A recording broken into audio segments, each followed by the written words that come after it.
शुभम, ये वाला लाइट बंद कर देना।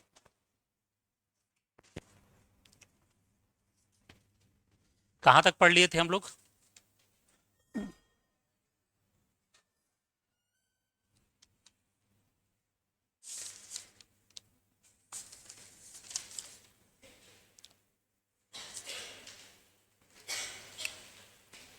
थर्टी वन, 32, ठीक है। आए थे 33 को ना, 33 नंबर वाला टाइप। तो चालू करें, सब लोगों के पास है क्वेश्चन पेपर? ठीक। 31 का, यदि 2a 5a 45b से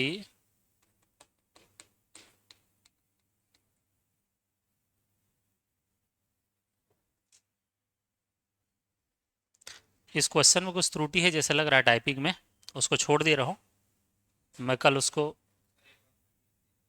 कौन सा वाला? 13 नंबर, 3 अंकों की एक संख्या 2a3 को जोड़ा जाता है तो ठीक है। ये 12 वाले को छोड़ दिया रहा ना, देखता हूँ कुछ सुधार करवाना पड़ेगा लग रहा है उसमें। 13 को देखते हैं। 3 अंकों की एक संख्या है 2a3 और उसके बाद को 326 में जोड़ा जाता है। इसमें हम यदि ऐड करते हैं तो हमको क्या मिलता है? 3 अंकों की संख्या 5b9, ठीक है, जो 9 से विभाज्य है। ये पूरा पूरा 9 से डिवाइड हो जाता है। आगे बोल रहा है कि 5a2b का मान 5a2b में क्या होगा का मान है।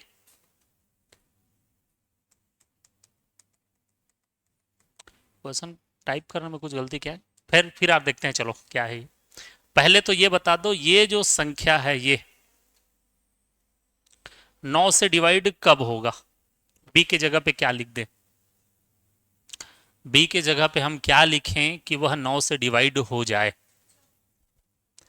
क्योंकि हम जानते हैं कोई भी संख्या 9 से तभी विभाजित होता है जब उसके सभी अंकों का योग 9 से विभाजित होता है। लास्ट क्लास में बताया था मैं। तो 9 और 5 होता है 14। 14 के बाद कौन सी संख्या है जो 9 से डिवाइड होती है? 18। तो 14 में कितना कम पड़ रहा है? 4 कम पड़ रहा है। बोलने का मतलब ये जो संख्या है 549 है। समझ में आया? तभी ना डिवाइड होगा वो। बी की जगह पे 4 होगा तभी डिवाइड होगा 9 से। क्लियर है? अब जब ये हम जान गए कि 549 है ये,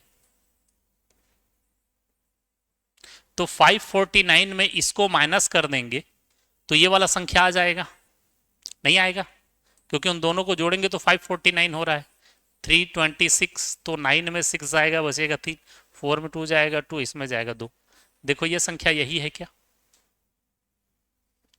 वैसी के जैसे नहीं दिख रहा है? ए की जगह पे 2 है तो ए का वैल्यू कितना आ गया? 2 आ गया। बी का वैल्यू कितना आ गया?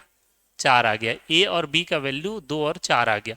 लेकिन प्रश्न में लास्ट में पूछना क्या चाह रहा है वो नहीं समझ में आ रहा है।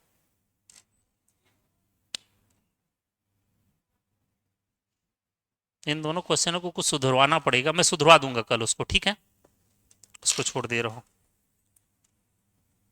थोड़ा मोड़ा कुछ मिस्टेक रहा होगा इसमें, या तो फिर मैं सुधारने के लिए दिया रहा हूँ, सुधारा नहीं होगा टाइपिस्ट। मैं कल सुधरवा दूंगा उसको, उसके लिए टेंशन मत लो, ठीक? चलो टाइप 33 देखें। 1 से लेकर 100 तक ऐसी कितनी संख्याएं हैं जो 2 से भाज्य हैं? तो 1 से लेकर 100 तक ऐसी कितनी संख्याएं हैं जो 2 से भाज्य हैं? कैसे निकालें हम उसको? 1 to 100, 1 से लेकर कहां तक? 100 तक। ऐसी कौन कौन सी संख्याएं हैं जो 2 से भाज्य हैं? पहले तो ये बता दो मुझे।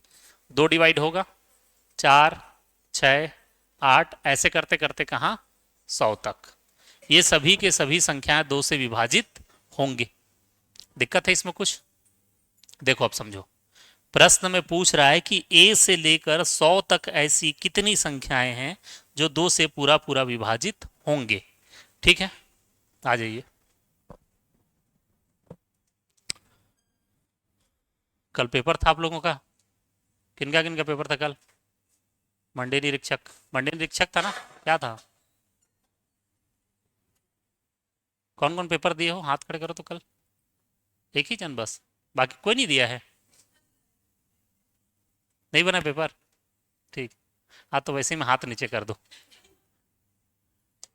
मैथ्स का कितना क्वेश्चन आया था? 10 बना? एक आध बहुत सरल सरल प्रश्न आया था। चलो ठीक है, कितना बनाई आरती? पूरा 10 में 10? हाँ तो हो ही जाएगा सिलेक्शन पे। मैथ्स किसी भी सिलेबस में आया, मतलब किसी भी एग्जाम में पूरा पूरा छाप के आ गए, तो मान के चलो सिलेक्शन के बहुत करीब हो। और मैथ्स में ही छोड़ छाड़ के आ गए, क्योंकि मैथ्स में सेलेक्ट लेने वाले पूरा में पूरा बनाते हैं, पूरा में पूरा। एक आध छूटता है, छूट भी जाता है कभी कभार, नहीं तो पूरा में पूरा। देखो 10 में 10 बना के आ गई है, कुछ याद भी नहीं करना है, जाके बनाना है वहाँ। इसलिए मैथ्स को जरूरी है पढ़ना। अब देखो समझो मैं क्या बोल रहा हूँ। प्रश्न में ऐसा दिया हुआ, इसको समझो एक बार। 1 से 100 तक, ये पहला। और दूसरा है 1 से 100 के बीच। ये दोनों एक है कि अलग अलग है, जरा बताओ। दोनों अलग अलग है, दोनों में डिफरेंस समझ में आ रहा है?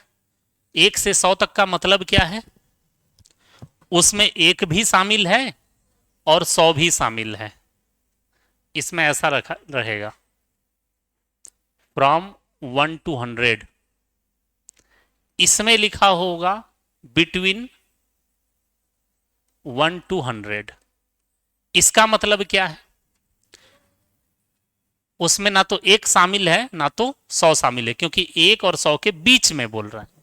तो क्वेश्चन में क्या पूछेगा पहले तो इसी को समझना है आपको, ठीक है? 1 से 100 बोला है कि 1 के 100 के बीच में बोला है? अभी बोला है 1 से लेकर के 100 तक, तो इसका कोई यूज है नहीं अभी, लेकिन मैं फिर भी समझाने के लिए बता दिया कि अगर ऐसा आ गया तो हम जानते हैं कि 1 से लेकर 100 तक, 2 से स्टार्ट करेंगे हम लोग, तो 2 4 6 8 करते करते 100, ये सब के सब विभाजित होंगे 2 से। अब इसको हमको गिन के बताना है कि कितनी संख्याएं हैं जो विभाजित होते हैं। तो आपको याद होगा कि किसी भी सीरीज में, किसी भी श्रृंखला में पदों की संख्या निकालने के लिए एक फॉर्मूला बताया था मैं, याद है? क्या होता है? n पदों की संख्या बराबर, ये बता दो, ये लिखा चुका हूं मैं।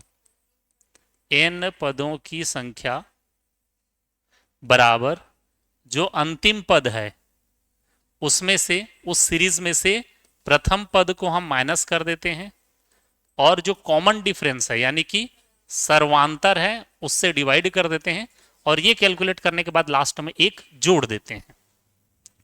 बताया भी था कि आगे चल के काम आएगा ये फॉर्मूला। तो जिन जिन लोग नहीं लिखे हो इसको लिखो, और उसके बाद इससे आंसर हम लोग का आएगा।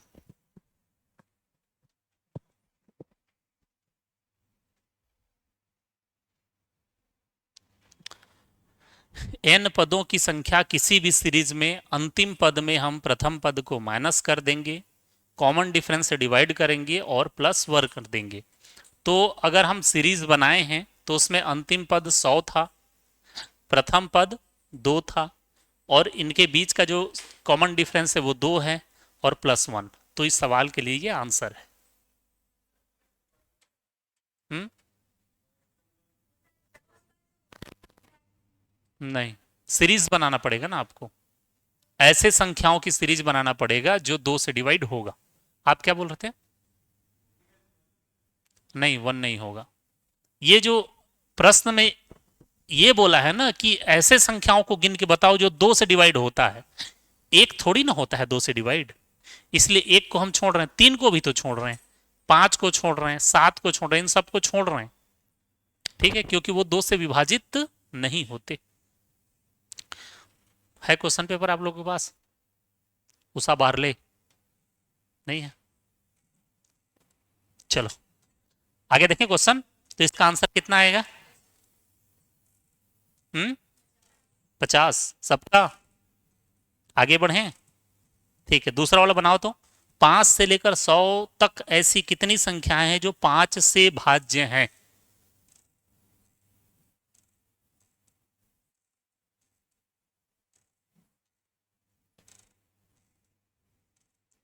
ये बनेगा? दूसरा बनाओ, तीसरा बनाओ।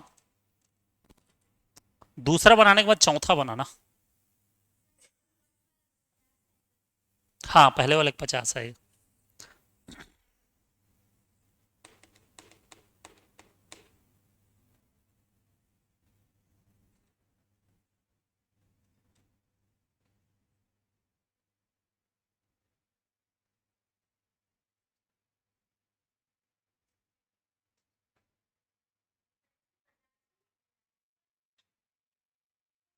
किसमें?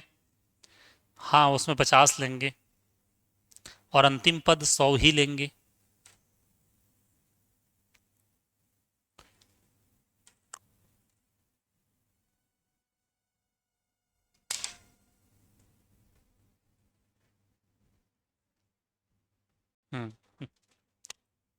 26 है उसमें।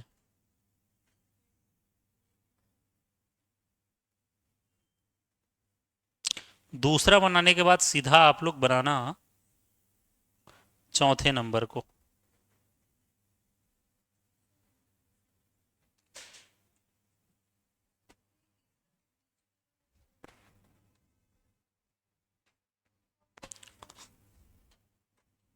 हम्म?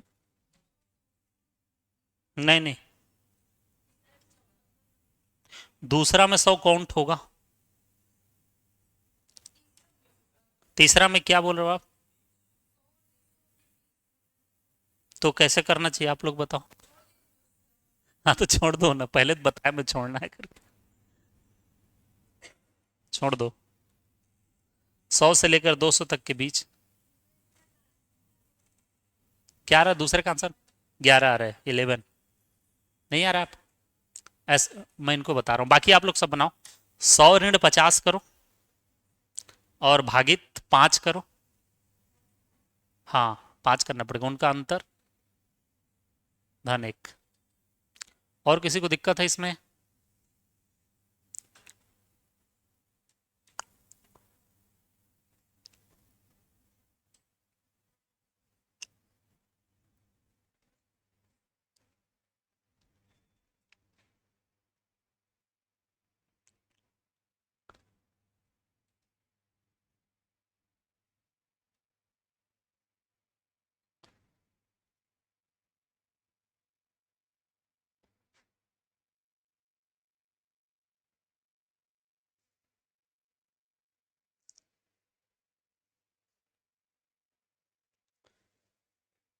बना कि नहीं बना, बन रहा है कि नहीं बन रहा है, कुछ डाउट हो रहा है तो पूछ लो, जिसका जिसका नहीं बन रहा है पूछ लो।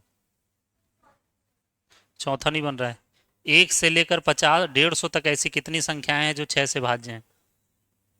दूसरा सबका बना। चौथा किसका किसका नहीं बन रहा है, हाथ खड़े करो तो। चलो चौथा को एक बार देखो। चौथा अगर समझ में आ जाएगा तो सब बन जाएगा, ठीक है। चौथा में प्रश्न बोला गया है, क्या बोला है जरा बताओ तो। चौथा में 1 से 150 तक के बीच में, तक, 1 से लेकर 150 तक, जिनका नहीं बन रहा अभी ध्यान से देखेंगे। 1 से लेकर 150 तक ऐसी कितनी संख्याएं हैं जो 6 से भाज्य हैं, उनको हमको काउंट करके बताना है, 6 से जो डिवाइड हो जाते हैं। तो पहले तो मुझे ये बता दो, हमें एक श्रृंखला बनाना पड़ेगा। श्रृंखला मतलब श्रेणी या सीरीज। एक सीरीज बनाना पड़ेगा, सीरीज। कैसा सीरीज? ऐसी संख्याओं का ग्रुप बनाना पड़ेगा जो 6 से विभाजित होते हैं। कहां से लेकर कहां तक? 1 से लेकर के 150 तक। पहले ये करना पड़ता है, एक हमको सीरीज बनाना पड़ता है। कैसी संख्याओं का? जिससे विभाजित होकर के बोला है। तो हम 1 से शुरू करेंगे, 150 तक जाएंगे कि कौन कौन सी संख्याएं शुरू के और अंत के 6 से विभाजित होते हैं। तो 1 तो होगा नहीं, 1 से 5 तक कोई भी नहीं होगा 6 से। 6 होगा, 6 के बाद कौन सा होगा? 12 होगा, फिर क्या होगा? 18 होगा। तो ये 6 से विभाजित होने वाली संख्याओं का सीरीज बनते जा रहा है। हमको सबको नहीं निकालना है, अब 150 को चेक करना है। 150 6 से विभाजित होगा कि नहीं होगा, कैसे जाने?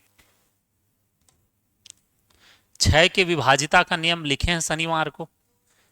अगर कोई संख्या दो से भी तथा 3 से दोनों से विभाजित हो तो वह संख्या 6 से विभाजित होता है। तो 150 2 से विभाजित होगा कि नहीं होगा? कितने बार? 75 बार। 3 से होगा कि नहीं होगा? हो जाएगा। तो 150 जब 2 से भी हो रहा है, 3 से भी हो रहा है, इसका मतलब 6 से होगा। समझ में आया? तो मैं क्या लिख लूंगा? अंतिम पद 150। अब इन्हीं संख्याओं को हमको गिन के बताना है, 6 से विभाजित होने वाली संख्याओं के ग्रुप को। समझ में आया ये?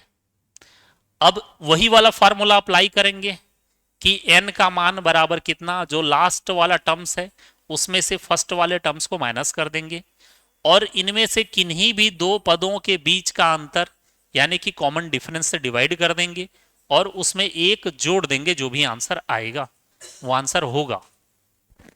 150 में से आप 6 माइनस करो और उसको 6 से डिवाइड करो और एक जोड़ो, आंसर।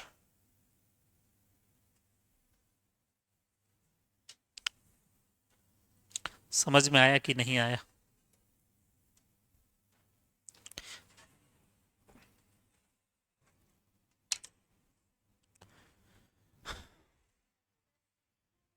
कॉमन डिफरेंस सर्वांतर, दो क्रमागत पदों के बीच का अंतर। जैसे 6 और 12 के बीच 6 का अंतर है, 12 और 18 के बीच 6 का अंतर है, 24 और 18 के बीच 6 अंतर है।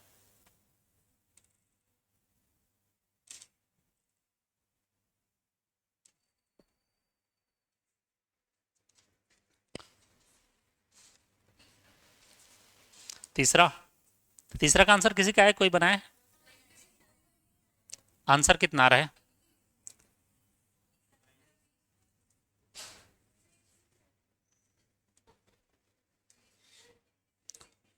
एक 105 1905। ये हटाऊं मैं? इसका आंसर सबका आया?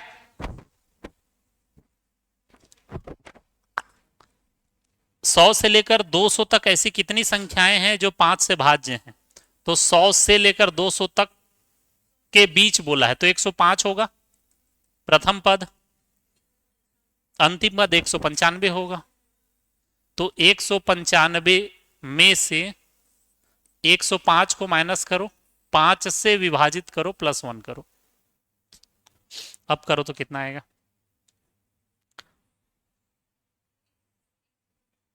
ठीक है, देखो लाइन से बहुत सारा क्वेश्चन एग्जाम में पूछा गया है, इन सभी प्रश्नों को आप लोग, ये तीसरा है।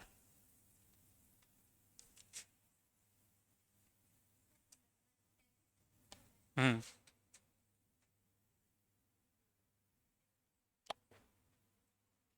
बन रहा है।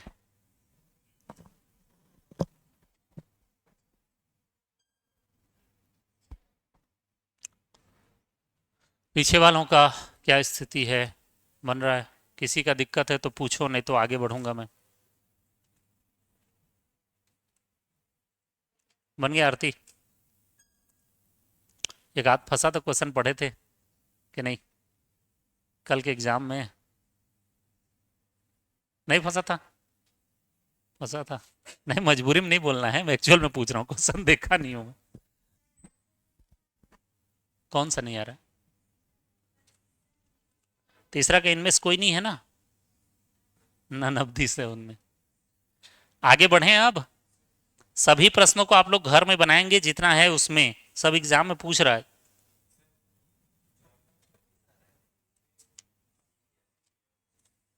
हाँ ठीक है, उसको सुधार लेना। चौथा में 25 आ रहा है सबका? ठीक है, कोई सुनिए, उसको सुधार लेना। मतलब बन जाएगा ना सबका? समझ में तो आ रहा है? ठीक है, आगे बढ़ें। तो बाकी प्रश्नों को आप लोग बनाएंगे। मैं 34 नंबर पे जा रहा हूं, 34 को बनाएंगे हम लोग।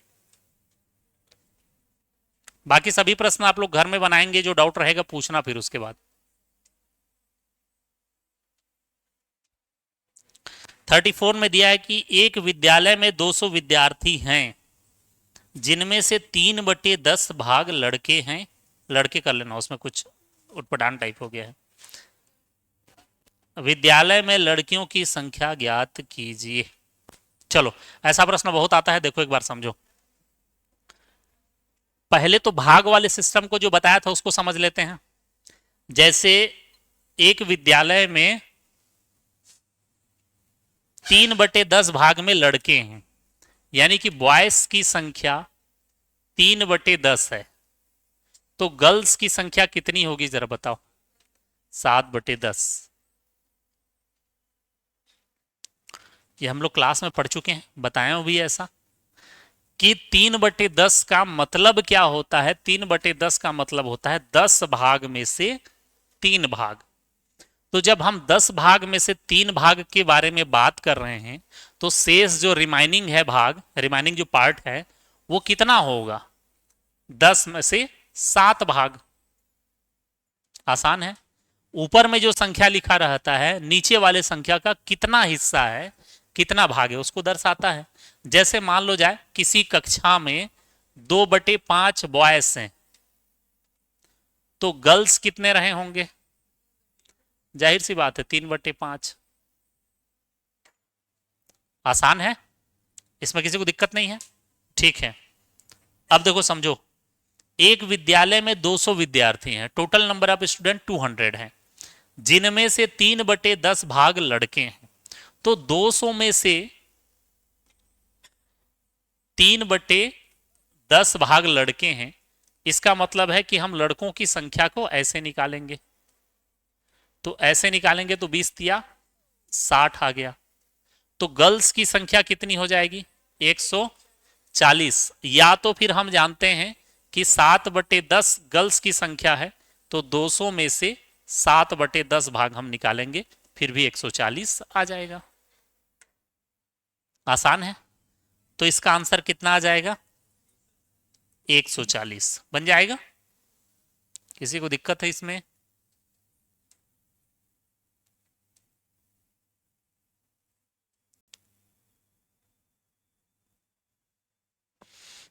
हाँ या नहीं?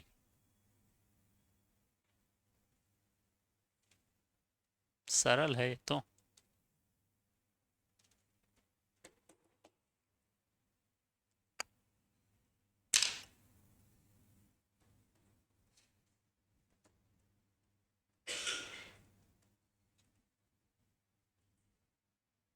आगे बढ़ें? हाँ या नहीं? ठीक है। अब एक एक मिनट सोचो, एक चीज मैं जो बोल रहा हूं उसको, इसी क्वेश्चन को देख लो, पहले वाले को। अगर क्वेश्चन में ऐसा बोला रहता कि एक कक्षा में लड़कों की जो संख्या है कुल स्ट्रेंथ का 3/10 भाग है, और लड़कियों की संख्या 140 है, कक्षा में कुल कितने विद्यार्थी हैं? अगर ये पूछे तो एक कक्षा में 3/10 भाग में लड़के हैं और लड़कों की संख्या 140 है, तो उस कक्षा में कुल कितने विद्यार्थी हैं? मतलब लड़के और लड़कियों की कुल संख्या कितनी है? ये बन पाएगा आप लोगों से? आंसर इसका 200 आएगा, क्योंकि वही सवाल है। लेकिन कैसे निकालोगे इसको 200?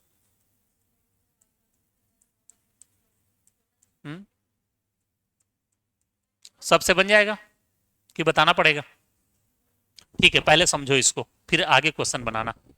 अगर क्वेश्चन ऐसा है कि एक क्लास में 3/10 भाग में लड़के हैं और लड़कियों की संख्या 140 है, तो उस कक्षा में कुल कितने विद्यार्थी हैं, अगर ऐसा पूछेगा तो तब की स्थिति में हम उसको कैसे बनाएंगे जरा देखो। मान लेंगे कि माना विद्यार्थियों की कुल संख्या बराबर क्या? संख्या बराबर एक्स। एक्स स्टूडेंट हैं वहां, ठीक है। यहां पे दिया है बॉयस कितने हैं? 3/10 है, किसके? कुल संख्या के, एक्स के। तो गर्ल्स कितने होंगे?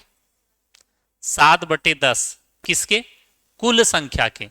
और ये 7 बचे जो 10 है, उसकी संख्या ऑलरेडी कितना दिया गया है?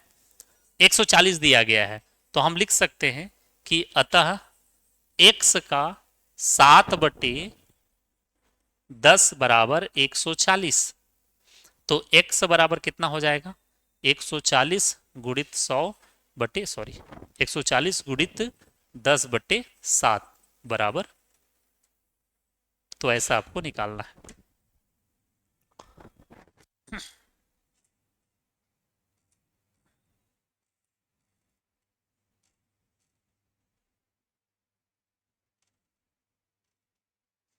ये दूसरा को बनाओ।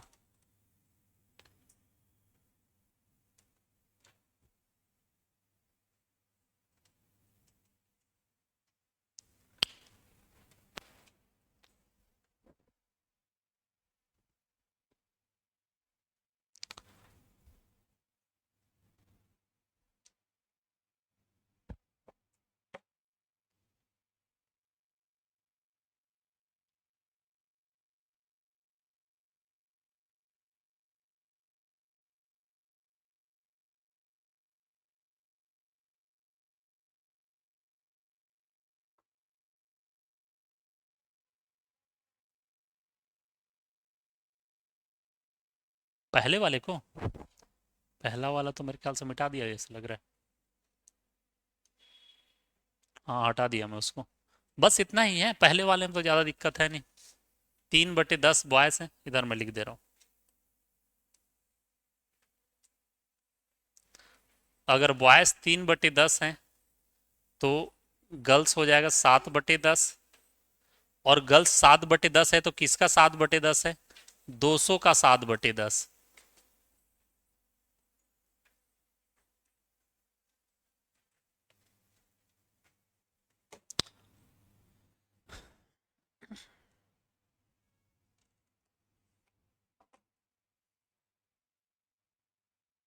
दूसरा बना, दूसरा कितना आ गया आंसर? तीसरा, 100 छात्र परीक्षा में भाग लेते हैं, यदि लड़कियों की संख्या लड़कों की संख्या से 40 अधिक है तो परीक्षा में भाग लेने वाले लड़कों की संख्या कितनी है? ये तो बन जाएगा ऐसे ही,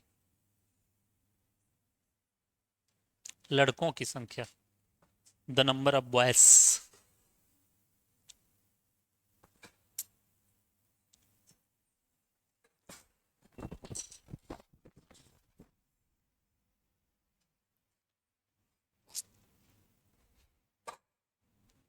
चौथा को भी बनाओ तो।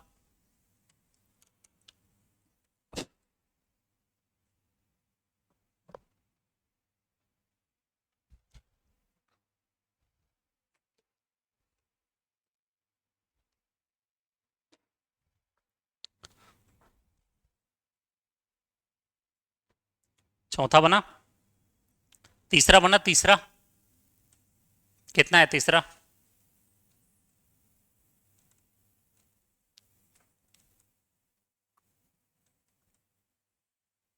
नहीं बना तीसरा।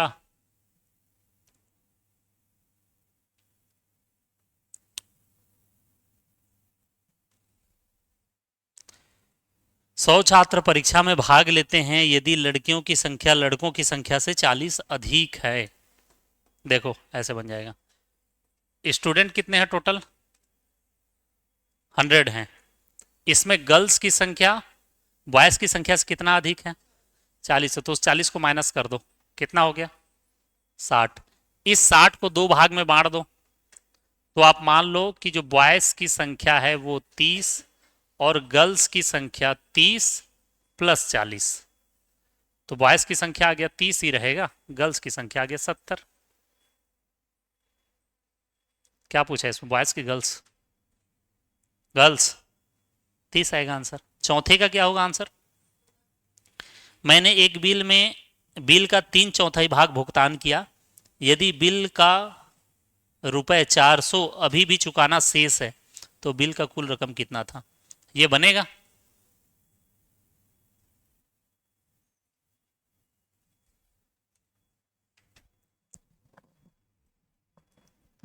कौन सा नहीं बनेगा जरा बताओ जल्दी, तीसरा चौथा पांचवा छठवा कौन सा? चौथा बन जाएगा, चौथा नहीं बनेगा। मैंने एक बिल का 3/4 भाग भुगतान किया, एक बिल है जिसका 3/4 हमने पे कर लिया है, ठीक है, पे कितना हुआ है? 3/4, तो बैलेंस कितना है? और 1/4, अभी भाग में निकाल रहे हैं ना। एक बिल का 3/4 पेमेंट हो चुका है, 1/4 और बाकी है। और ये जो 1/4 है किसके रूप में दिया हुआ है? रुपए के रूप में दिया है, 400 है, ऐसा दिया है। तो हम मान लेंगे x का 1/4 बराबर 400 रुपए। तो x बराबर हो जाएगा 400 गुणित 4, तो x बराबर आ जाएगा 1600।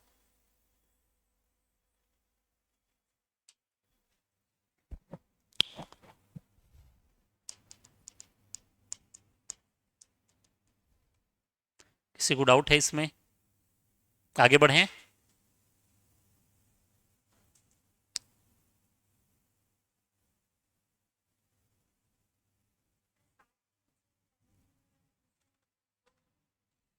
कौन से वाले में? 60 के नीचे में दो, दो आधा आधा किया था उसको, 2 से डिवाइड करके 30 30, और जो 40 ज्यादा है उसमें जोड़ दिया था 40।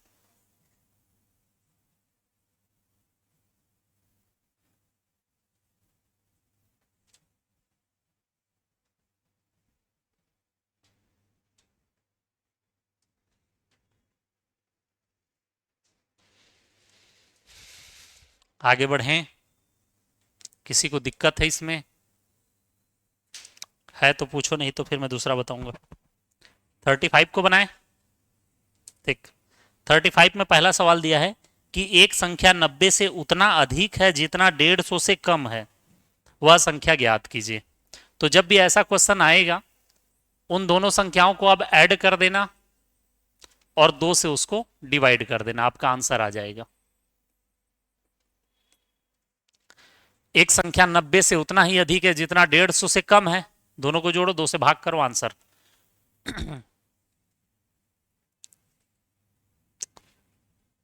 240/2 बराबर 100, आंसर 120।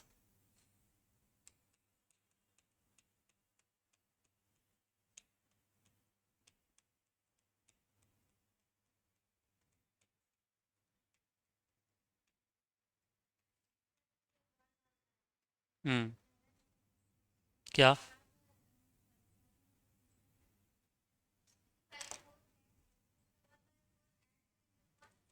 हाँ, 3/4 + 1/4 = 1, एक भाग।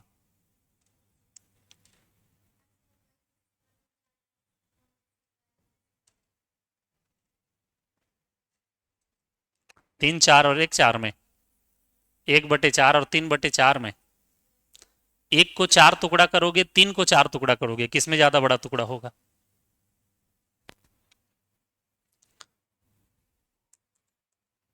एक को 4 टुकड़ा, 3 को 4 टुकड़ा, किसमें बड़ा हिस्सा आएगा? हाँ, तो वो बड़ी संख्या है। दूसरा बन गया सबका। किसी को डाउट है दूसरा का आंसर कितना आएगा? तीसरा का आंसर आप आएगा आप लोगों से। एक 4 अंकों की संख्या जो 7 से विभाजित है, यदि उसमें 10 जोड़ दिया जाता है वह तो 3 से विभाजित हो जाती है, ऐसी सबसे बड़ी संख्या है। देखो इसको थोड़ा सा ऑप्शन से बना लो, ज्यादा अच्छा है। इन चारों संख्याओं में से देखो कौन सी संख्या है जो 3 से डिवाइड हो जाएगी, चेक कर सकते हैं हम लोग, क्योंकि 3 से चेक करना तो आसान है। कोई भी संख्या 3 से डिवाइड कब हो जाती है? हुँ? कोई भी संख्या 3 से डिवाइड कब होती है? जब उसका डिजिट सम यानी कि अंकों का योग 3 से डिवाइड हो जाता है। तो इन चारों को चेक कर लो। चेक करने के बाद जो जो संख्या आएंगी उन संख्या में से 10 कम करो और 7 से चेक कर लो, वो आंसर होगा। समझ में आया मैं क्या बोला? पहले आप लोग इन चारों में से निकालो कि कौन कौन सी उन चारों में से संख्याएं 3 से विभाजित होंगी। जरूरी नहीं कि एक ही होगा, हो सकता है 2 हो जाए, हो सकता है 3, हो सकता है चारों हो जाए। आप पहले बताओ, चारों होगा कि 3 होगा कि 2 होगा कि कौन कौन सा होगा? कौन कौन सा? ए और बी दोनों हो रहा है, सी नहीं हो रहा है 3 से, और डी पूछ रहा हूं मैं। ठीक है, तो ए और बी दोनों में से एक आंसर होगा, या तो ए या तो बी, दोनों में से एक होगा। ए कितना है, 4 टाइम 9 है, बी कितना है, 3 टाइम 9 और 6 है, वही है ना। अब इन दोनों में से कोई एक आंसर है, तो कब होगा वो आंसर, जब क्वेश्चन में जो कंडीशन दिया गया है उस कंडीशन के लिए वो सही हो जाए। तब देखो, एक 4 अंकों की संख्या जो 7 से विभाजित है, यदि उसमें 10 जोड़ दिया जाता है तो वह 3 से भी विभाजित हो जाती है। तो हम मान के चलेंगे कि ये अगर वह संख्या है तो इसमें 10 माइनस करो, 9989, इसमें भी 10 माइनस करो, 9986। अब इन दोनों में से कोई एक संख्या है जो 7 से विभाजित हो जाती है, वह हमारा आंसर है। अब इन दोनों को 7 से चेक करो। 7 से विभाजिता का नियम याद है, क्या है?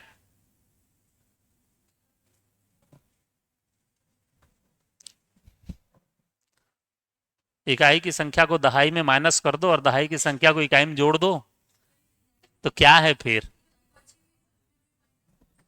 इकाई की संख्या को डबल करके शेष बची संख्या में माइनस करने के बाद यदि कोई संख्या 7 से विभाजित हो जाती है तो वो मूल संख्या भी 7 से विभाजित होगी। 13 का क्या है जरा बताओ? इकाई के अंक को 4 गुना करके शेष बची संख्या में जोड़ने पर अगर संख्या 13 से विभाजित होती है, साथ में यह भी है कि माइनस करने के बाद 0 आ जाए फिर भी विभाजित होता है, लिखवाया था ना शनिवार को। तो इन दोनों को चेक करो कि 7 से कौन विभाजित होगा। 9989 हो रहा है, वो आंसर है फिर।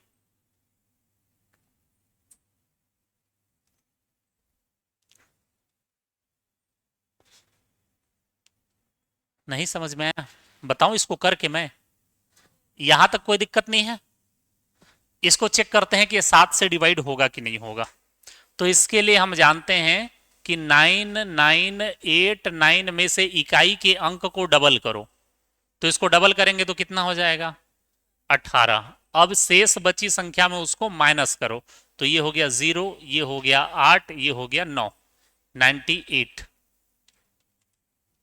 अब इस संख्या को मुझे फिर चेक करना है कि 7 से डिवाइड होगा कि नहीं होगा। तो हम फिर से इकाई के अंक को डबल करेंगे, तो डबल करेंगे तो 0, 0 को इसमें माइनस कर भी लोगे तो कितना आ जाएगा, 98।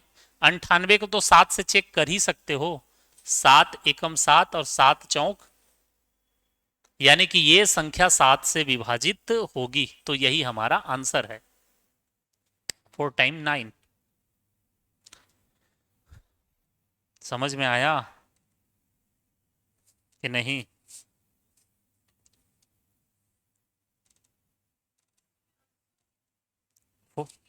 A for Apple.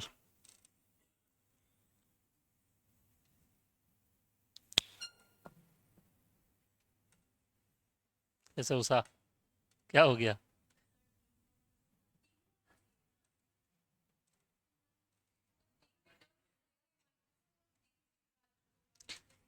जो मैं बोल रहा हूं उसको समझो।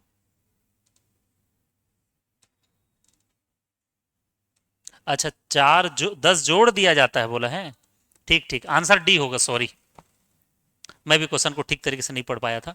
एक 4 अंकों की संख्या 7 से विभाजित होती है, यदि उसमें 10 जोड़ दिया जाता है तो वह 3 से विभाजित होती है। ठीक है, मैं माइनस समझ लिया था, तो आंसर इसका डी होगा ना, 9989 होगा। ठीक है, सुधार लेना उसको, 9989 इज द करेक्ट आंसर। आगे बढ़े, क्या हो गया? अब समझ में नहीं आया, उल्टा हो गया, गड़बड़ हो गया। ठीक है, उसको एक बार एनालिसिस कर लेते हैं फिर समझ में आएगा। एक 4 अंकों की संख्या है जो 7 से विभाजित होती है, ठीक है। इन चारों में से कोई एक संख्या है जो 7 से विभाजित होगी। 4 ऑप्शन है हमारे पास। पहला ऑप्शन 4 टाइम 9 है, ये है। सेकेंड वर्ड इज कितना है, 9996 है। और तीसरा क्या है, 99998 है। और लास्ट वन जो कि आंसर है हम बोल रहे हैं 9989। ठीक है, तो पहला लाइन कहता है कि 4 अंकों की एक संख्या है जो 7 से विभाजित होती है। तो पहले तो उसी को बोला गया है, तो उनमें से ये चारों में से कौन सी संख्या 7 से विभाजित हो रही है? ये हो रही है 7 से विभाजित, आंसर। और उसके बाद क्रॉस चेक कर लेना है, क्या इसमें 10 जोड़ने के बाद वह 3 से भी विभाजित हो जाती है? अगर ऐसा है तो वह आंसर है। दोनों कंडीशन अप्लाई हो रहा है ना? ठीक, आगे बढ़े। चलो 36 नंबर टाइप। एक भिन्न के अंश तथा हर में एक जोड़ने पर वह 2/3 हो जाती है, तो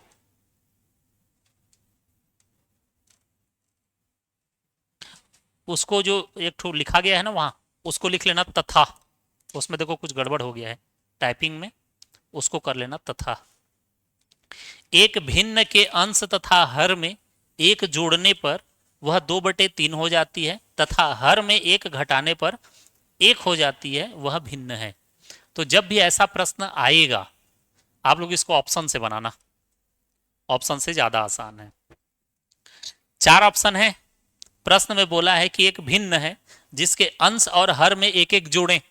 तो अंश और हर तो जानते हो, अंश ऊपर वाले को, हर नीचे वाले को। तो मैं मान लेता हूं पहला वाला आंसर है ए, 4/5। तो 4/5 के अंश में एक जोड़ेंगे, तो +1 और माइनस दोनों में +1 कर देता हूं मैं। इसमें भी +1 कर देता हूं, इसमें भी +1। तो ऊपर में कितना हो गया 5, नीचे में कितना हो गया 6।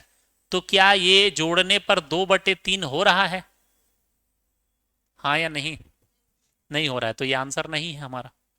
बी में वैसी करके देखो, बी ऑप्शन क्या है? 3/2। तो 3 में एक जोड़ो, 2 में एक जोड़ो, तो ऊपर में हो गया 4, नीचे में हो गया 3। तो क्या ये 2/3 हुआ? नहीं, ये भी आंसर नहीं है। सी क्या है? 1/2। एक में एक जोड़ो, 2 में एक जोड़ो, तो ये 2/3। तो ये 2/3 हो गया, तो ये आंसर है। लेकिन साथ में उसको भी चेक कर लो कि हर में एक घटाने पर एक हो जाती है।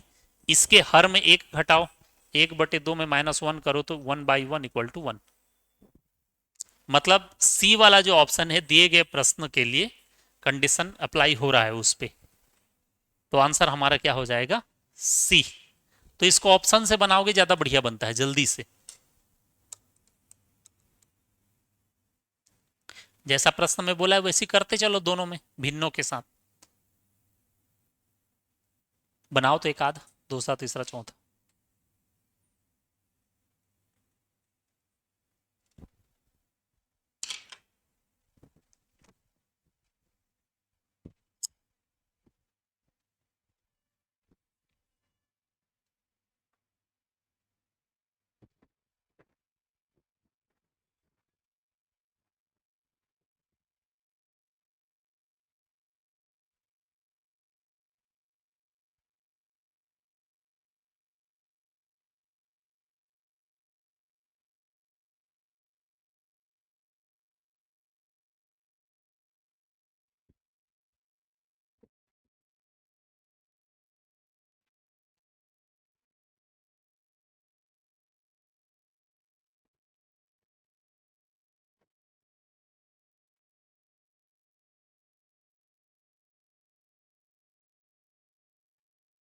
हम्म।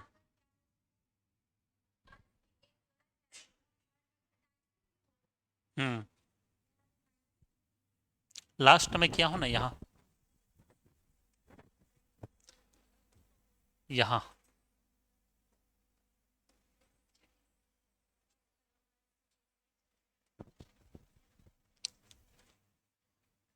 दूसरा बना, दूसरा क्या है आंसर? 3/5 सबका। क्या रहा आंसर? मुझे नहीं पता, आप लोग बताओ। किसी भिन्न के अंश तथा हर में एक जोड़ने पर वह 2/3, मतलब सॉरी, 2/3 प्राप्त होता है तथा उस भिन्न के अंश तथा हर में एक घटाने पर 1/2 प्राप्त होता है। तो भिन्न निकालें, कौन सी भिन्न है? कौन सा आ रहा है? ठीक है, तो फिर क्या दिक्कत है, 1/2 ही है। हम्म। क्या हो गया बताओ ना आप लोग, क्या हो? 3/5 भी आ जा रहा है। एक जोड़ें 4 और 6, दो दूनी 4, दो तिया 6। अंश तथा हर में एक घटाने पर, एक घटाएंगे तो इधर तो, अच्छा 3/5 भी आ जा रहा है।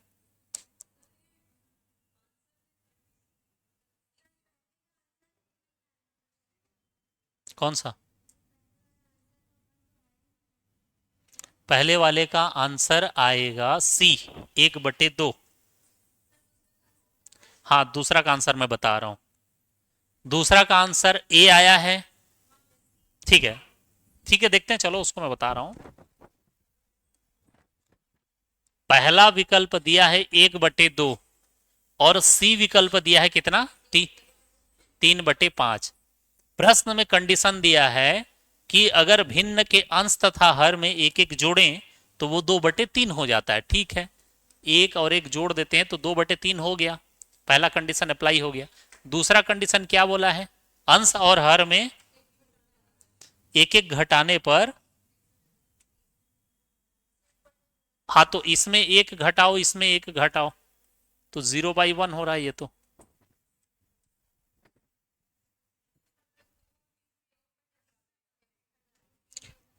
उसके भिन्न के अंश तथा हर में एक एक घटाने पर 1/2 प्राप्त होता है। तो क्या किए हो आप लोग? ऐसा क्यों किए? ये तो मैं तो नहीं बोला हूं उसको, ना ही क्वेश्चन बोला है ऐसा।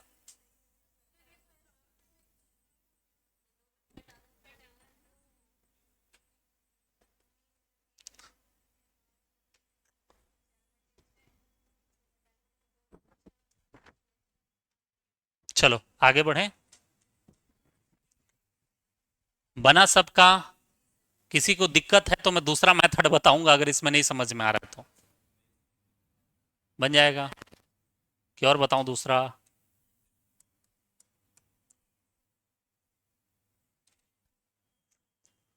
आप लोगों को कुछ डाउट है? कुछ भी है बताओ, डाउट है कुछ पीछे वालों का? कैसे यार हीरो, नहीं कुछ डाउट?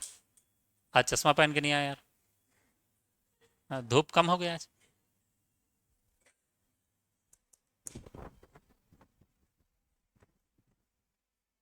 माना वह भिन्न x और y है।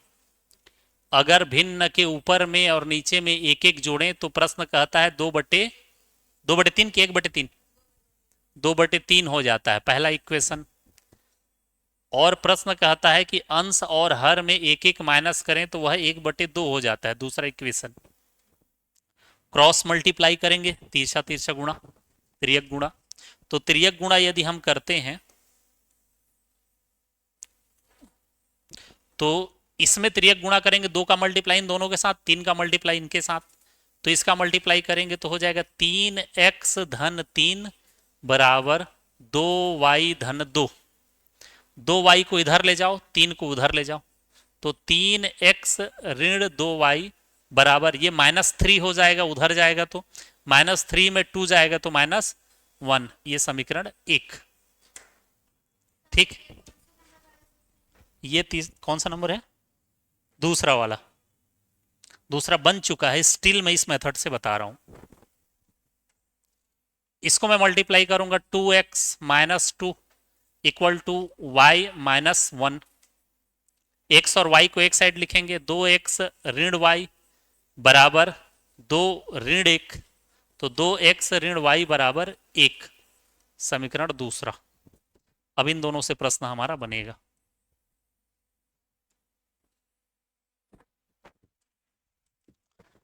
3x-2y बराबर 1 और 2x-y बराबर 1। किसी एक को हम बराबर कर देंगे। यहां तक समझ में आया? इसको देख लो एक बार, समझ में आ रहा है क्या? क्या और डिटेल में बताऊं थोड़ा? नहीं लगेगा? प्लीज सर और मत बताइए, प्लीज मत बताइए। तो आगे क्या करें फिर? आगे आप लोग बता दो। ये सारी चीजें काम आता है। आप लोग तो भागना चाहते हो और जितना कम से कम पढ़ें। और जो सिलेक्ट होने वाला है ये सोचता है कि जितना ज्यादा से ज्यादा पढ़ ले, और कुछ बता देते और कुछ बता देते। आप लोग बस करो इतने में बस करो, आंसर आ जा रहा है। चलो इसको बताना, इसको और इसको। उधर लिखा है 3x ऋण 2y बराबर ऋण 1, और कितना था, 2x ऋण y बराबर 1, यही था ना, 2x ऋण y बराबर 1, 3x ऋण 2y बराबर, ठीक। अब देखो हम क्या करेंगे, इनमें से जिसका भी वैल्यू हम निकालना चाहते हैं उसको हम छोड़ के बाकी को बराबर कर देंगे। तो हम एक काम करते हैं, y को बराबर कर देते हैं। तो y को बराबर करने के लिए इसमें 2 का गुणा करना पड़ेगा। तो ये बन जाएगा 2 दूनी 4x ऋण 2y बराबर 2। अब इस वाले समीकरण में इसको माइनस कर देते हैं, तो इसको यहां इसके नीचे लिख देता हूं मैं, 3x ऋण 2y बराबर ऋण 1। और जब हम माइनस करते हैं तो नीचे वालों का चिन्ह बदल जाता है, ये माइनस हो जाएगा, ये प्लस हो जाएगा, ये भी प्लस हो जाएगा। अब ऐसा हो गया तो अब आगे कैलकुलेट करेंगे तो 4x में 3x गया, x बचा, ऋण 2y में प्लस 2y जाएगा तो कट जाएगा, इधर 2 में 1 जुड़ जाएगा तो कितना हो जाएगा, 3। यानी कि x का मान कितना आ गया, x का मान 3 आ गया। x अंश वाला था, x बटे y माने थे ना, तो x का मान आ गया 3, y हमको निकालना है। तो इस x के वैल्यू को किसी भी समीकरण में जो आपको अच्छा लग रहा है उसमें हम रख लो। हम इसमें रख लेते हैं, इसमें तो यहां लिखा है 2x ऋण y बराबर 1, तो 3 को यहां गुणा कर दोगे तो 3 दूनी 6 ऋण y बराबर 1, ऐसा होगा। अब y को उधर ले जाओ, 1 को इधर ले आओ, तो 6 ऋण 1 बराबर y, तो y बराबर कितना आ गया, 5। यानी कि जो x बटे y हम माने थे उसमें x बराबर 3 और y बराबर 5, तो 3/5 आंसर। लेकिन इससे ज्यादा आसान है वो जो मैं पहले बताया, कि आप चेक करो, जो प्रश्न में बोला है वैसी वैसी करते चलो, जिसमें फंस जाएगा मामला वो आंसर होगा, जिसमें नहीं होगा वो नहीं होगा।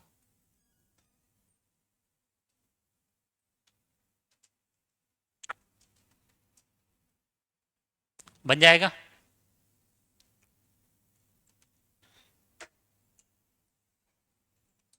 हाँ या नहीं कुछ बोलोगे।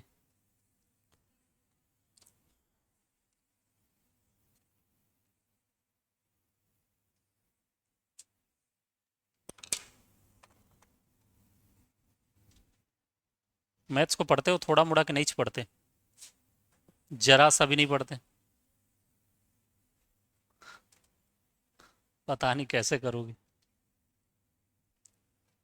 आप लोगों से ज्यादा तो मुझे टेंशन होता है कि आप लोग कैसे करोगे। आप लोगों को कोई टेंशन नहीं है कि हम कैसे करेंगे, मुझे टेंशन है कि आप लोग कैसे करोगे, भारी दिक्कत। और बिना मैथ्स बनाए ना असंभव है, असंभव, महाअसंभव। सिलेक्शन नहीं होगा मतलब नहीं होता है। तीसरा बना लो। तो ये 37 नंबर वाले को चालू करें। 37 टाइप, 3 मेजों और 4 कुर्सियों का लागत 2500 है, 4 मेजों और 3 कुर्सियों की लागत 2400 है। प्रत्येक मेज और प्रत्येक कुर्सी की लागत कितनी है। बनाए इसको, ठीक है चलो। 3 मेज हैं और 4 कुर्सियां हैं, उनका लागत कितना है। हटाओ मैं इसको। 3 मेज हैं और 4 कुर्सी हैं, उनका लागत कितना है। हम मान लेते हैं एक मेज का लागत m और एक कुर्सी की लागत k, तो 3 का 3m और 4 का 4k, दोनों को मैंने ऐसा लिख दिया। आगे बोल रहा है कि 4 मेज और 3 कुर्सी का लागत कितना है, 2400 है। तो आपको बताना है एक मेज का लागत और एक कुर्सी का लागत कितना है। तो ये तो अपने आप में पहले से एक इक्वेशन बना के दे दिया है, समीकरण। तो जिसका भी निकालना है उनमें से किसी एक को बराबर कर देंगे हम। जिसका भी निकालना चाहते हो, जैसे आप चाहते हो किसका बराबर करना चाहते हो बताओ, के को बराबर कर दें। ठीक है, तो इसमें मैं 4 का गुणा कर देता हूं और इसमें कर देता हूं मैं 3 का गुणा। 3 और 4 का मल्टीप्लाई करेंगे तो के बराबर हो जाएगा। कैसे हो जाएगा देखते हैं, चलो पहले इसको कर लेते हैं। 4 चौके 16 m बराबर 4 तिया 12 के, 24 चौके 96। ये इसको मैंने ऐसा लिखा। इसके नीचे वाले को फिर यहां लिख लेते हैं। 3 तिया 9 m प्लस 4 तिया 12 के और 25 तिया 75। कोई बराबर हो गया इसमें? कौन बराबर हो गया? कुर्सी। अब क्या करें, माइनस कर दें। ऊपर वाले से नीचे वाले को माइनस कर देते हैं, और माइनस करते हैं तो क्या होता है, नीचे वालों का साइन बदलता है। ये माइनस हो जाएगा, ये पॉजिटिव हो माइनस हो जाएगा, ये माइनस हो जाएगा। अब घटा देते हैं। 16 में से 9 गया तो कितना बचा? 7 m। ये दोनों तो कटेगा, जानबूझ के हम ऐसा उसको बनाए हैं। इसमें माइनस करेंगे तो 0 0, और यहाँ बचेगा 1 और यहाँ बचेगा 2। अब 7 मेज का जो मूल्य है वो 2100 रुपया है, तो 7 से कटाएंगे। 7 तिया 21, यानी कि एक मेज का मूल्य कितना हो गया?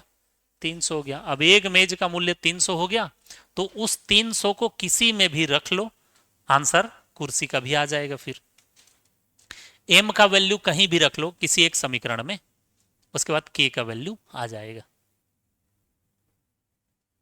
समझ में आया कि नहीं आया?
लिखें प्रश्न एक, जगह देख के चलो लिखो।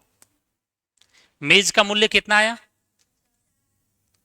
300। मैं तो 300 निकाला हूं। कुर्सी का कितना आया? तो इसमें ऑप्शन कौन सा होगा? ए होगा कि बी होगा? प्रत्येक मेज और प्रत्येक कुर्सी की लागत क्या होगी, तो मेज वाले को पहले बताना है, तो बी होगा आंसर। ठीक है, चलो एक सवाल लिखो। 3 पेन और 2 पेंसिल, 3 पेन 3 पेन लिखने वाला और 2 पेंसिल ये भी लिखने वाला का मूल्य 23 रुपए है, 23 रुपीज है। 3 पेन और 2 पेंसिल का मूल्य 23 रुपए है, जबकि 2 पेन और 3 पेंसिल, 2 पेन और 3 पेंसिल का मूल्य 22 रुपए है।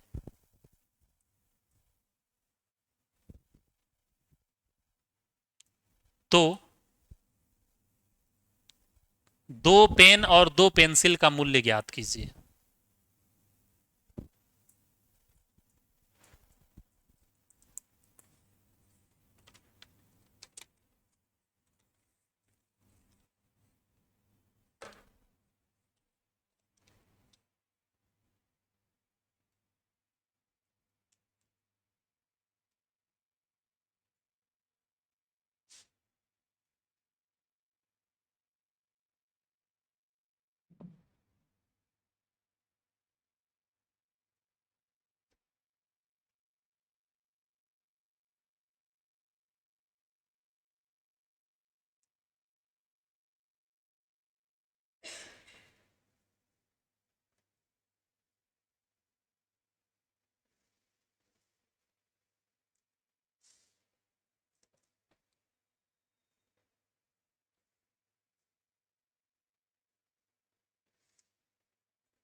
हम्म।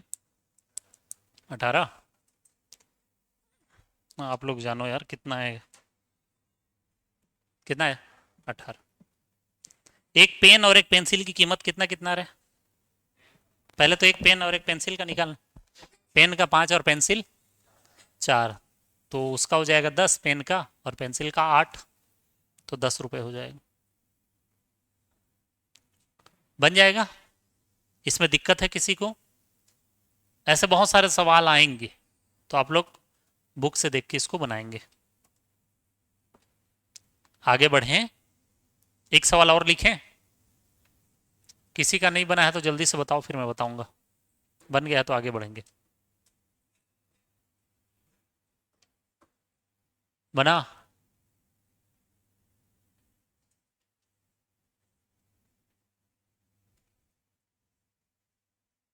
आगे बढ़ें, पीछे वाले बढ़ लें। ठीक है, चलो लिखो, क्वेश्चन लिखो। 20 पेन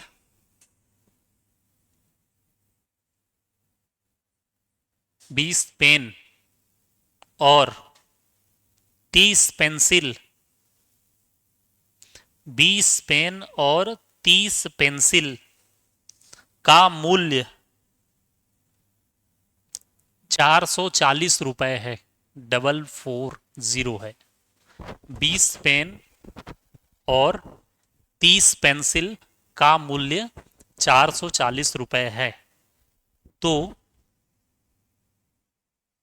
60 पेन, 60 पेन और 90 पेंसिल का मूल्य, तो 60 पेन, 60 पेन और 90 पेंसिल का मूल्य कितना होगा?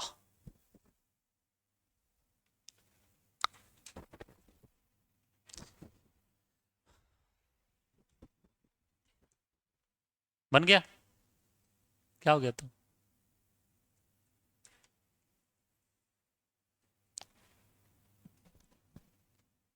इसमें कुछ मिसिंग है जैसा लग रहा है। क्या मिसिंग है? नीचे वाला एक ठोर नहीं मिल रहा है, किससे कंपेयर करें? ठीक है, देखो इसको क्या लिखा हुआ है। 20 पेन और कितना पेंसिल? 30 पेंसिल का मूल्य कितना दिया है? 440 रुपए है। और पूछा कितना है? 60 पेन और 90 पेंसिल का मूल्य कितना होगा? अभी हम कंपेयर नहीं कर पा रहे हैं, लेकिन अगर इस टाइप का प्रश्न आएगा तो आप देखना कि इनमें कोई एक कॉमन नंबर को मल्टीप्लाई करने पर, यहां किसी एक संख्या को गुणा करने पर 20 जो है 60 बनेगा और 30 जो है 90 बनेगा। तो 440 को गुणा करके आंसर, किसको 20 से मल्टीप्लाई करें तो 60 बनेगा, और किसको 30 से मल्टीप्लाई करें तो 90 बनेगा। 20 को किसके साथ गुणा करें 60 बनेगा? 3। तो हम जानते हैं ये 3 गुना हो जाएगा। तो 3 गुना हो गया है ये, तो यहां भी 3 गुना करना पड़ेगा। तो 3 से सीधा इसको मल्टीप्लाई करो, आंसर। जब 20 3 गुना हो गया, पेंसिल भी 3 गुना हो गया, तो मूल्य भी 3 गुना नहीं हो जाएगा? तो ऐसा भी सवाल पूछेगा। पेंसिल 3 गुना हो गया, पेन 3 गुना हो गया, तो मूल्य भी 3 गुना, 3 टाइम्स हो जाएगा।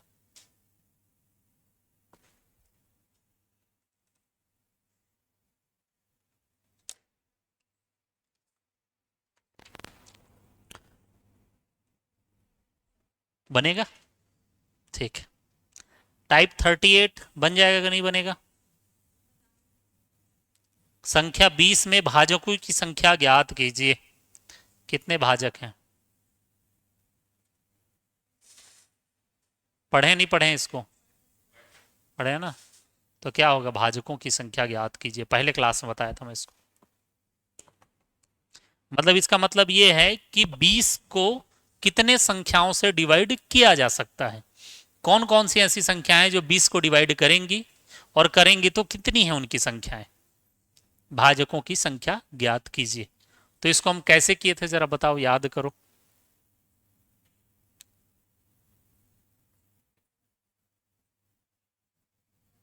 किसको गुणा किए थे?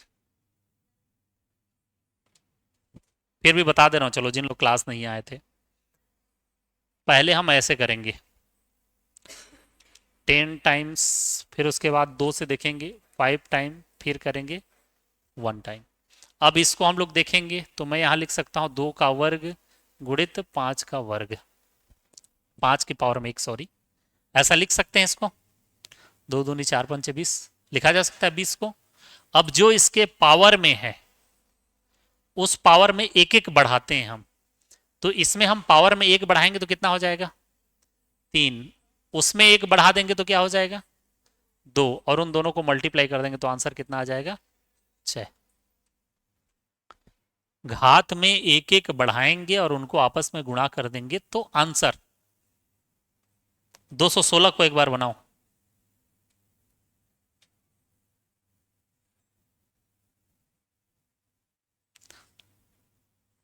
समझ में आ रहा है कि नहीं आ रहा है?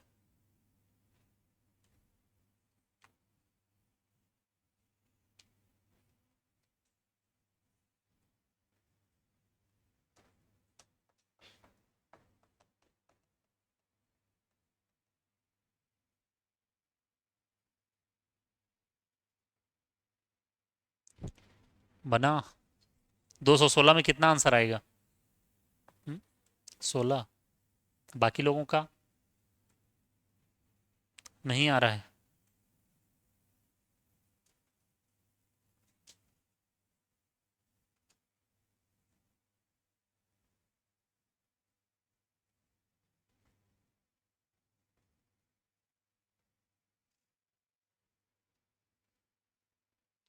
आगे बढ़ें? किसी को नहीं समझ में आया 216? नहीं आया तो बताऊंगा, नहीं तो आगे बढ़ेंगे। ये मैं पढ़ा चुका हूं क्लास में, शुरू दिन क्लास जब चालू हुआ था तो मैं बताया था। 2 से डिवाइड करेंगे कितने बार जाएगा? 100। फिर 2 से डिवाइड करेंगे कितने बार जाएगा? फिर 2 से डिवाइड करेंगे कितने बार जाएगा? फिर कितने से? 3 से। 3 या 27। फिर कितने से? 3 तिया 9। फिर कितने से? अब यहाँ मैं देख रहा हूँ 2 की घात में ये, 3 की घात में 3, एक एक उनके पावर को बढ़ाएंगे, 4 और 4 मल्टीप्लाई कर देंगे 16 बन जाएगा। वो जो लास्ट में क्वेश्चन दिया है उसको आप लोग बनाना घर में। बनाओगे तीसरा? यहीं तीसरा को आप लोग घर से बना के लाना। मैं ये जो 39 है उसको खत्म कर देते हैं, फिर कल से नया चैप्टर स्टार्ट करेंगे। बन जाएगा? चलो 39 में देखो जो पहला क्वेश्चन है उसमें दिया है कि 10 गुणित 20 गुणित 30 गुणित 40 गुणित 50 में शून्यों की संख्या कितनी होगी? तो कितना जीरो होगा उसमें? 10 इंटू 20 इंटू 30 इंटू 40 इंटू 50, इतना है। मैं शून्यों के, अच्छा एक चीज बताओ, इन सबको मल्टीप्लाई करेंगे तो एक संख्या मिलेगा कि नहीं मिलेगा? एक संख्या मिलेगा ना, गुणा करेंगे तो उसमें पूछ रहा है कि उसमें कितने जीरो आएंगे, लास्ट लास्ट में कितना ठोक जीरो आएगा, ये पूछ रहा है। तो कितना जीरो आएगा?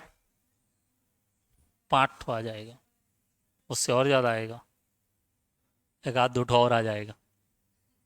ठीक है, चलो पहले समझो फिर आराम से बनाना।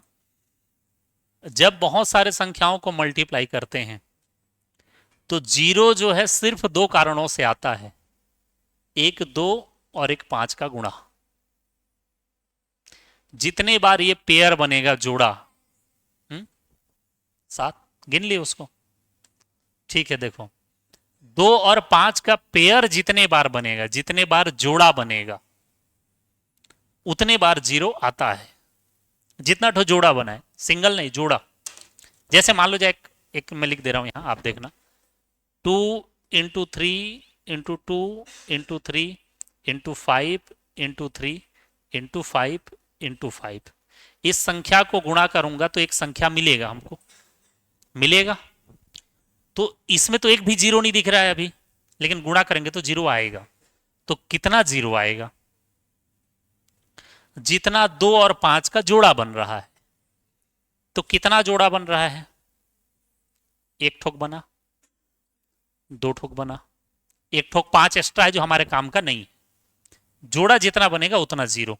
तो इसको मैं अगर चाहूं तो ऐसे लिख सकता हूं 2 की घात में 2 और 5 की घात में 3, लिख सकता हूं ऐसा। अब 2 और 5 को ऐसे पावर में लिखने के बाद देखना कि इन दोनों का पावर जो मिनिमम है वही हमारा आंसर होता है। 2 और 5 के पावर में जिसका पावर कम है वो हमारा आंसर।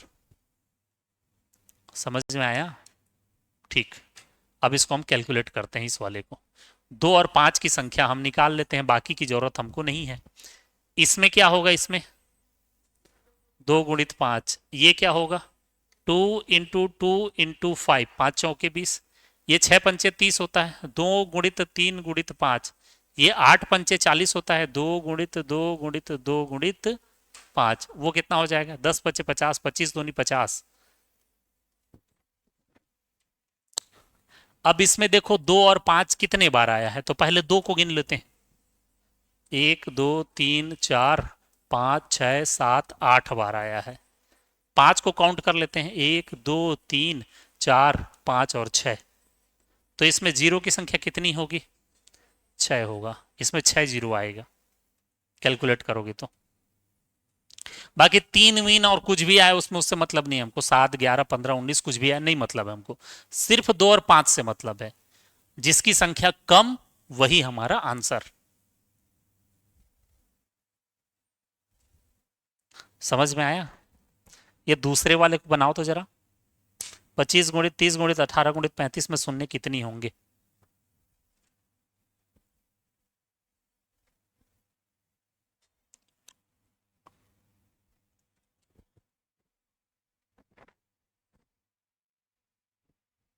देखो अगर ऐसे आप उसको गुणनखंड नहीं कर पाओगे ना तो ऐसे कर लेना। जैसे 35 को करना है आपको नहीं समझ में आ रहा है, 5 7 35 होता है, तो 5 7 35, 7 एकम 7, ऐसे तो कर सकते हो अगर बड़ी संख्या दे दिया तो। जैसे मान लो ये 1540 गुणित 1920 गुणित 450 ऐसा दे दिया, तो इसका गुणनखंड आप निकालो ऐसे। अगर बड़ी संख्या दे दिया तो, जनरली छोटा देता है लेकिन अगर दे दिया तो।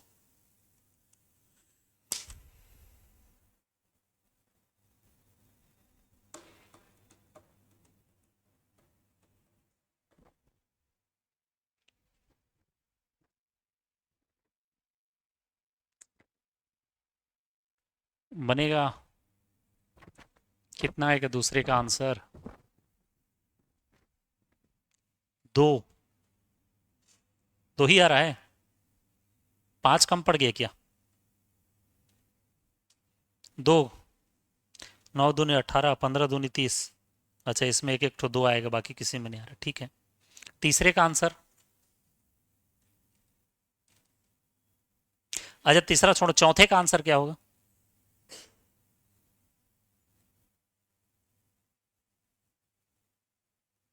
चौथे का आंसर वो तो देख के बता दोगे यार चौथे वाले को। चौथे का आंसर 4 आएगा।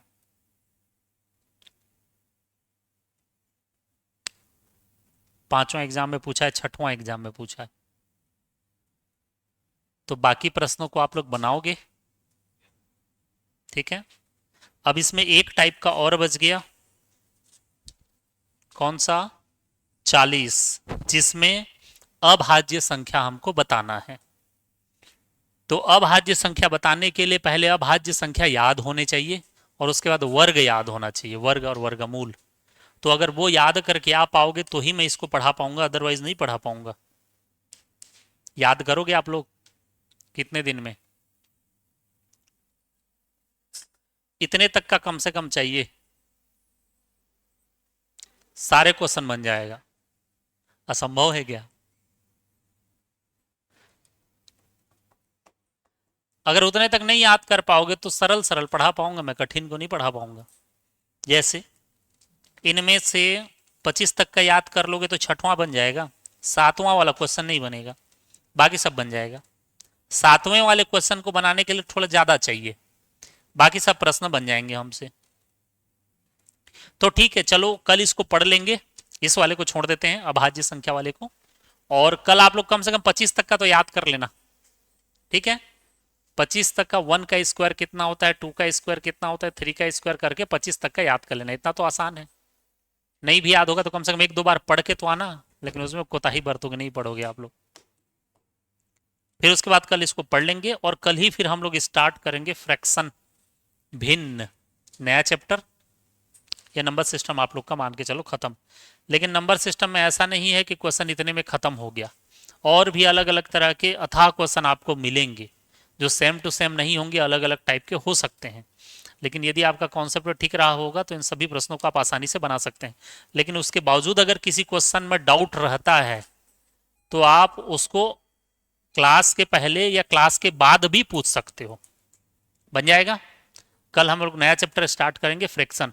और छुट्टी आप लोग कोशिश करो कम मारना, कम का नहीं मारना है, कम में गड़बड़ हो जाएगा। छुट्टी मारोगे तो भारी गड़बड़ होता है मैथ्स में, क्योंकि नहीं समझ में आता है ना, और सारा चीज पिछले क्लास से रिलेटेड रहता है मैथ्स में।